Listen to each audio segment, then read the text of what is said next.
Hello everyone, welcome to the second part of the wanderings through Dover Castle. This is where I left it off in the first part.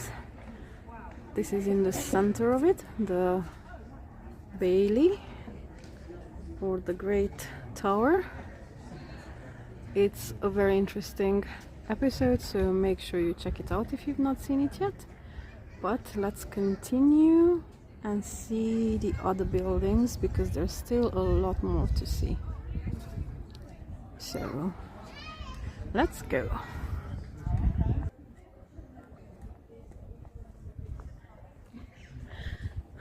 There's quite a lot of other tourists as well, and I can't avoid them as much as I try.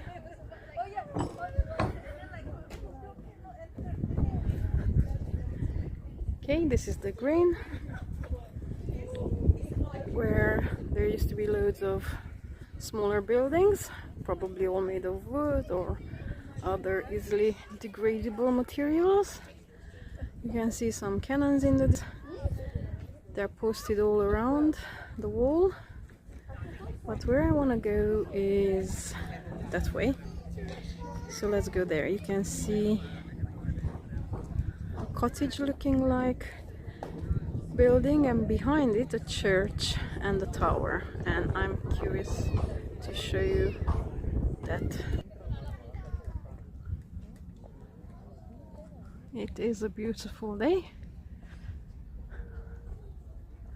perfect to be out.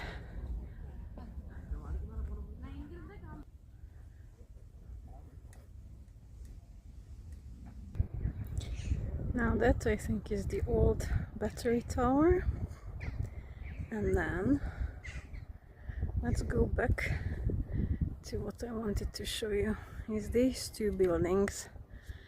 They are much older and they predate the rest of the castle. Now let's take it in chronological order. This tower here in the front part is an original Roman lighthouse. It was built around 130 or so, along with another lighthouse. So this one is up on the hill and the other one is down somewhere there, but that's barely preserved.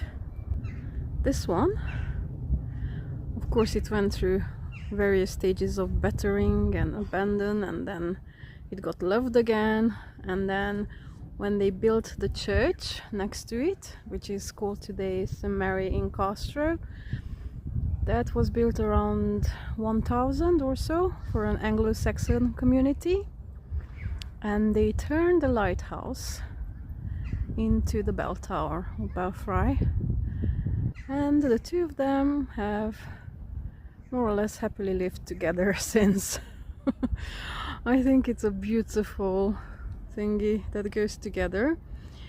The church has had its times of up and down as well, and it was abandoned for a time period, and then it was reloved during the Victorian era, and it is now all nice and shipshape.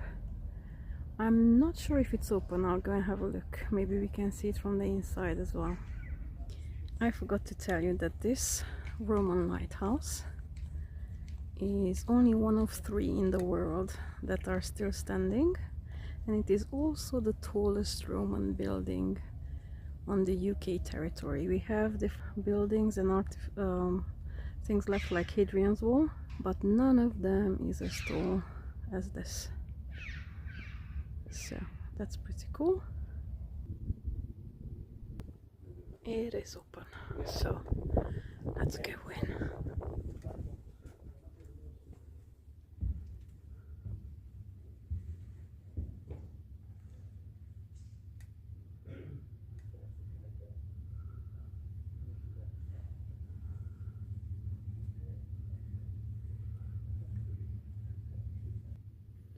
I think that's a baptismal thingy, which is closed.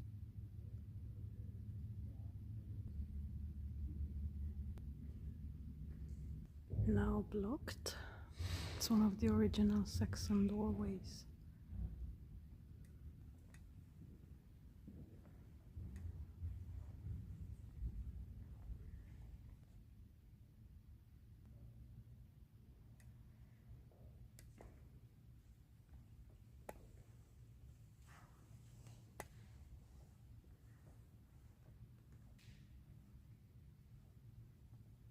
That's a nice ceiling.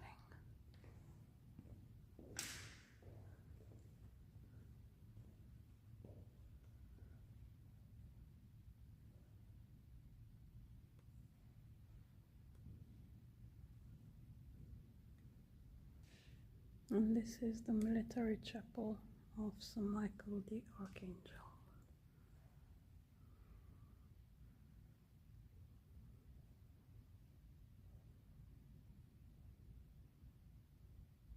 And let's see it from this way as well.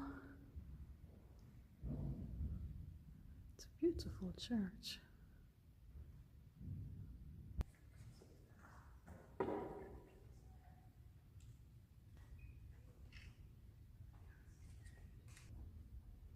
I like that. Can we peek out? Oh. There's loads of memorial plaques all across it. And spider webs on the doors. Okay, let's see. Oh, I just want to show you the stones embedded into its construction. It's like that all the way up.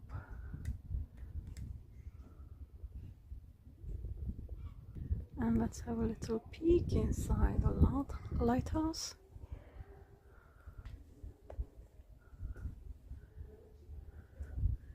Just imagine, this has been around for almost 2000 years. That's just so cool.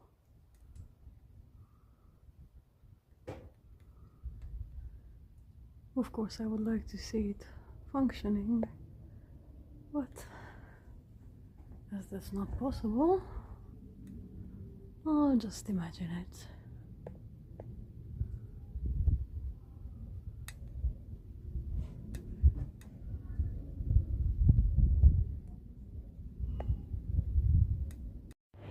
Okay, inside the museum I found this drawing, painting of how the lighthouse must have looked like, and I'll be including it so you can have an idea, because we've seen it from the outside. Inside, the top part is missing, but there we go, it's all there now. Let's see it from here.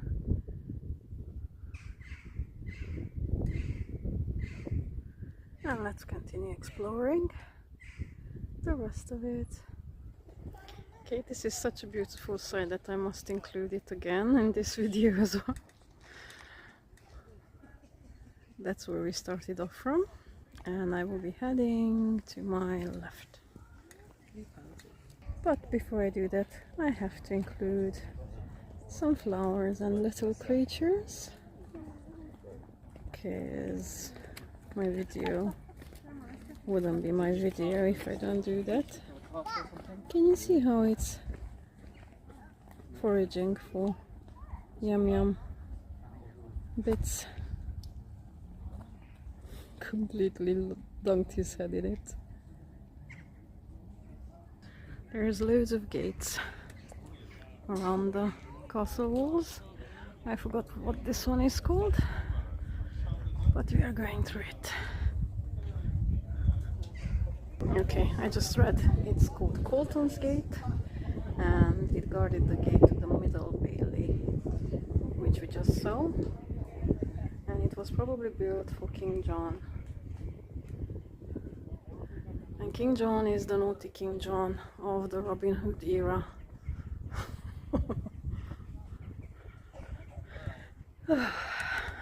Now we are going down. Okay, we came from there.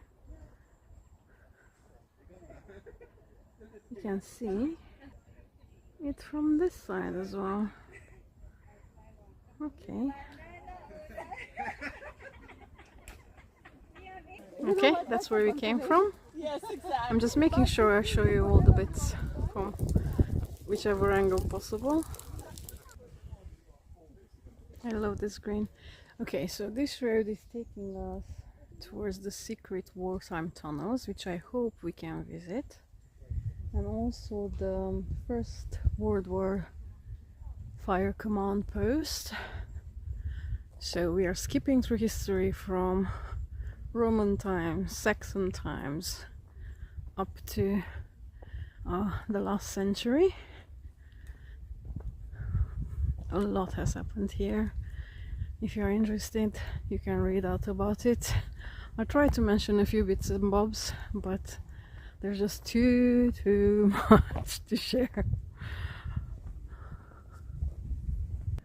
Just quickly include an aerial drawing of the area, so you have an idea of what's where.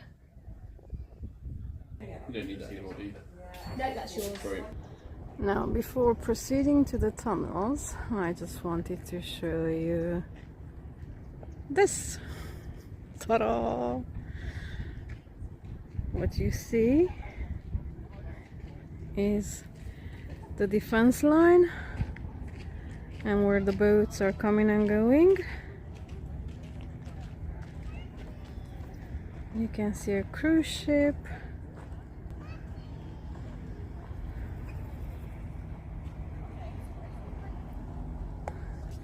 And there was a lot of beautiful footage I included in the first video.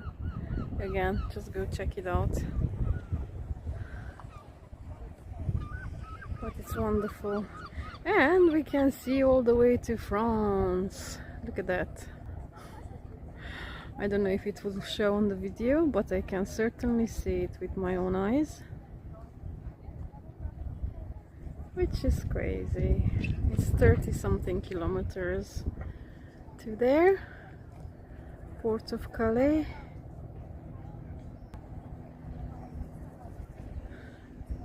But let's go continue the exploration for today. Okay, that's a statue of Vice Admiral Ramsay, I believe, and he's famous because he was part and in charge of two major operations in the Second World War, Operation Dynamo in 1940 and Operation Neptune in 1944. You probably know about Operation Dynamo. There was a movie about it, the Dunkirk affair, when the army was stranded there, and at that time they thought that they can rescue about 45,000 soldiers, but thanks to this dude and his command, over 900 ships and boats of the Royal Navy and civilian volunteers were evacuated, totaling over 338,000 men in just 10 days, whilst the Germans attacking furiously. And then the one 4 years later, I don't remember the details of that one really well, but I know that this plan ensured that an enormous invasion fleet took troops and equipment to the landing beaches and supported them by shelling the German defenses. And on the first day alone, about 130,000 men landed in Normandy. Anti-aircraft machinery to fight the enemy's fly. Now, that's the fired command post from where they orchestrated all the bombs, and on the top it's the naval signaling command. I'll try to go and see both bits and show it to you.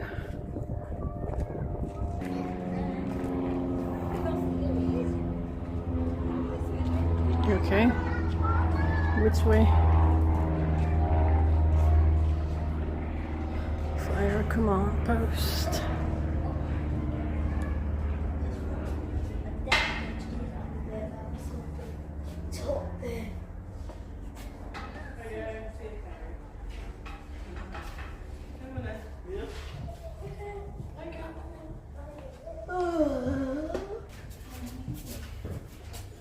Okay.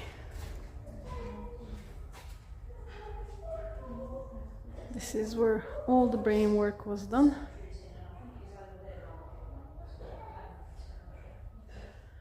Of course, you could not do all the brain work without a cuppa.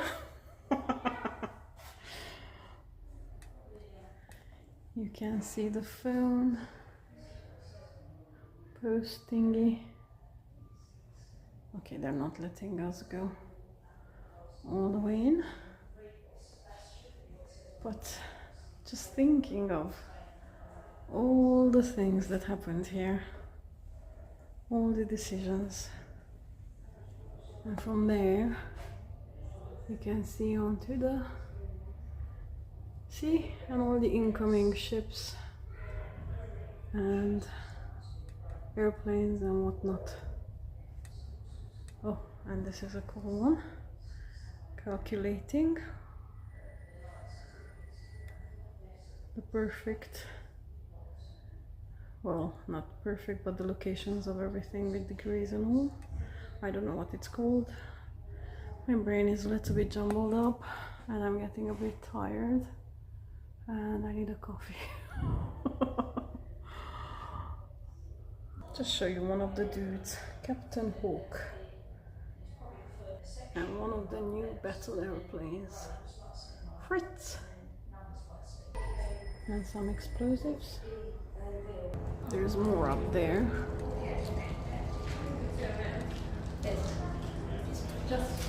Okay, let's go up to the naval signaling post. Okay, so we came from there and here we are. Excuse me. View over a part of Dover, where the beach is, the hotels, the cargo terminal, and where some of the cruise ships dock. How cool is that? And then I'll show you the other side in a sec. There, and let's look onto the harbor.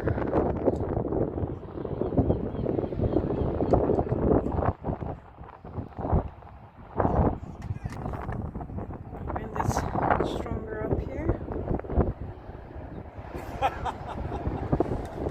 Let me show you as well the famous White Cliffs of Dover.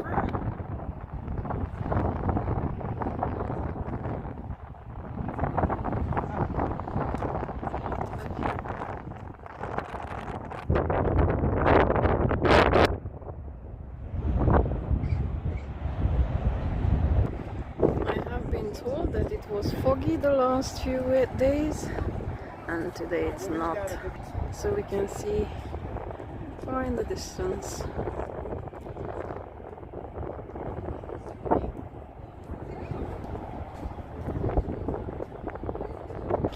Boats can't come in just nilly-willy. There's two entrances, one there and one further to my right, which I've already shown you. And if I remember correctly, this is the busiest ferry port in the world, but I'll check my facts. And that's the English Channel. There's people who swim from here to France. And as much as I admire them, I also think they're a little bit nuts.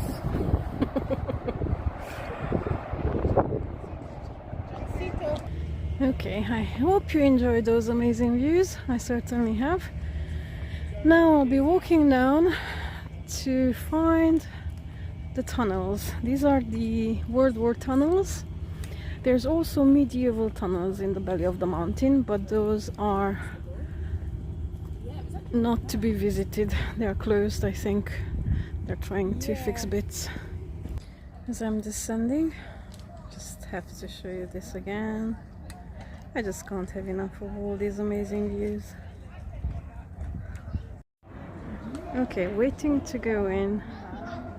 There's gonna be no angle photos allowed, so that's that.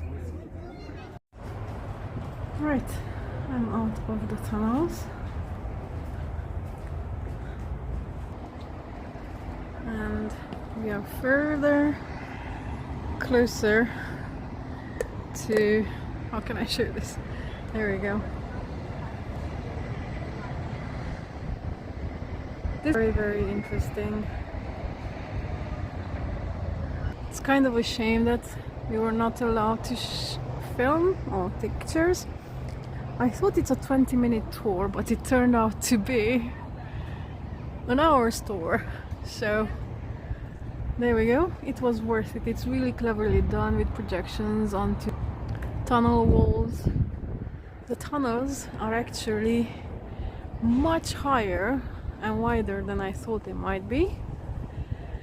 And I don't know, I'm not too sentimental about certain things, but standing in the place where all these things were done and Operation Dynamo executed, it did give me shivers down my spine, to be honest. And well done to Ramsey and his team. They've done an awesome job. There's a further exhibition here. I'll just literally walk straight whilst I'm telling you a little bit about what I've seen. Oh, there we go, Ramsey's team. Oh, the tunnels where we were are 26 to 30 meters down on the ground, and it's only the second layer of tunnels. The first layer is where the hospital was. I am not going to visit that. So the second is where we were, and there's furthermore the third one is the anti-nuclear shelter for the big heads of the country. And then there's a fourth layer further down, almost at the base of the rock, where civilians, children and so forth were taking shelter during the wars. So it's quite a maze of tunnels that goes down. Sorry, I'm just spinning around like a headless chicken. There's so much to look at and absorb.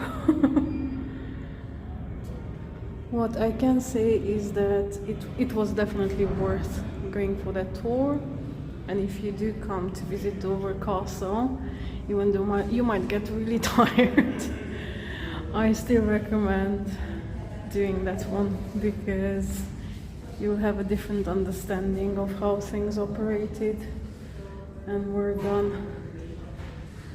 About, how long has it been? 84 years ago. Okay, that's it from here. Now let's see what else we can see today. Can't help myself not to do this one more time. Hello, France! It's getting a bit foggier than it was a few hours ago, but I can still see the lands in front of us. And let's enter another tunnel. What I also wanted to mention is that the tunnels where I've just been for Operation Dynamo, they were not made during the World Wars. They are much older. They were done during the Napoleonic Wars. They started digging at the end of the 700s. So there's so much history. So much you can't cram it into a few little videos. And back into the light. Another one of the big beasties. Now, that beautiful big building in front of us, I can see a sign that there's a restaurant. And I just want some fresh water, coffee, and something to nibble on. It's almost 4 o'clock, and breakfast was a long time ago. But I really need coffee, so I'm gonna stop here.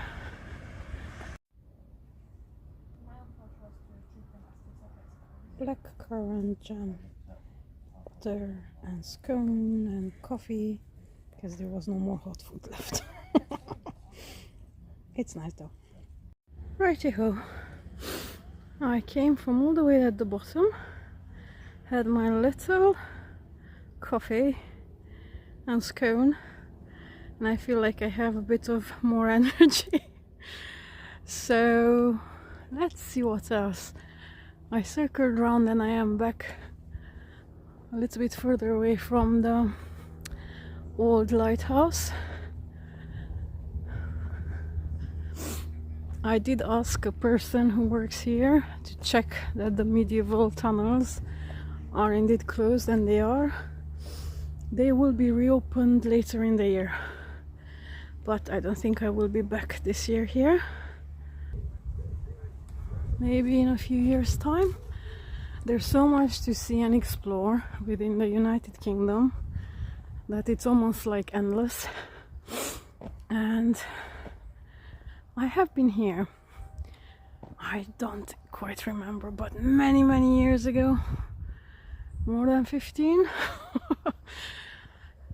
But then I didn't get to see the tunnels, so just shows that you can revisit a historical place and end up seeing new things each time you go. Oh, how lovely is that? And then we have the main bit up on the top right corner. Hey, light, don't play with me.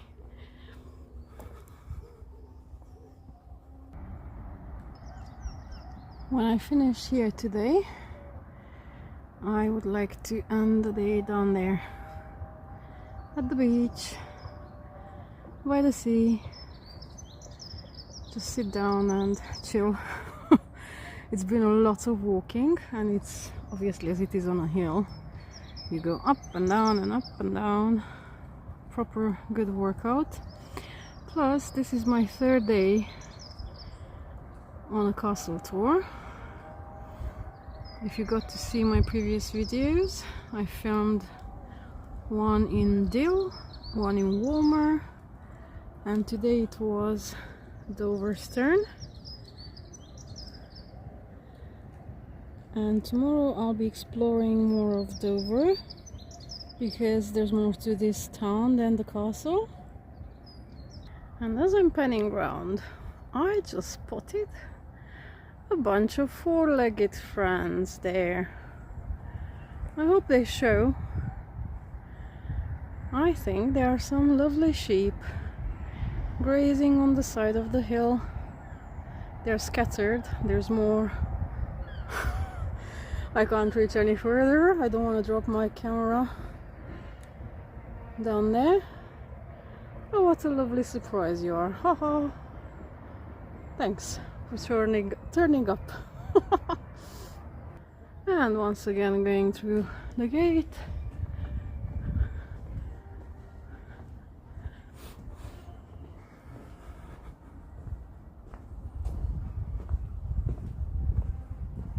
Hello, crows.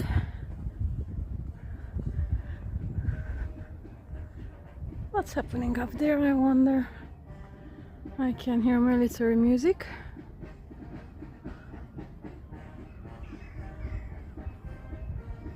I am not climbing back up there, that's for sure. I'll just on here.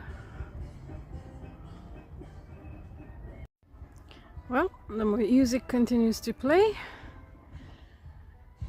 and I have decided to head out until I can still walk. There's quite a walk back to the town. So that's that.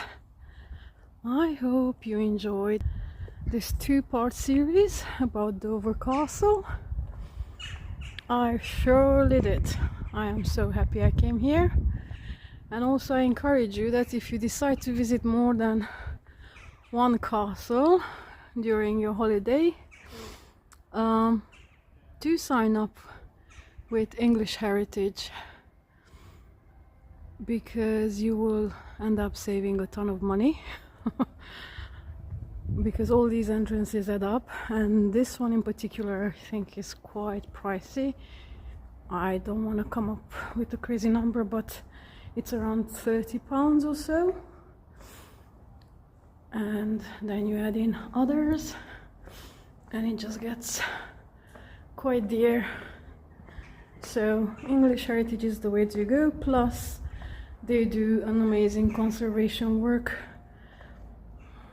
keeping all these castles and forts going. Let me just take you here on the side. I began with one of these, I must end with one of them. They're the sneaky slit windows. They could just check out what's going on and fire if necessary. And again repeating this shot as well from the first part, because it is definitely one of my favorites.